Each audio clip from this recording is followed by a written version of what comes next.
तोता, दोस्तों बारिश आ गई, चलो पत्तों के नीचे खेलते हैं। गौरैया, वाह, पानी की बूंदों में नहाना कितना मजेदार है।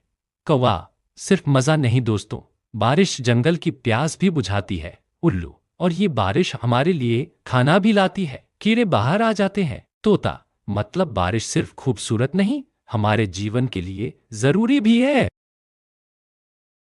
अगर वीडियो पसंद आई हो तो लाइक करें, शेयर करें और चैनल को सब्सक्राइब जरूर करें।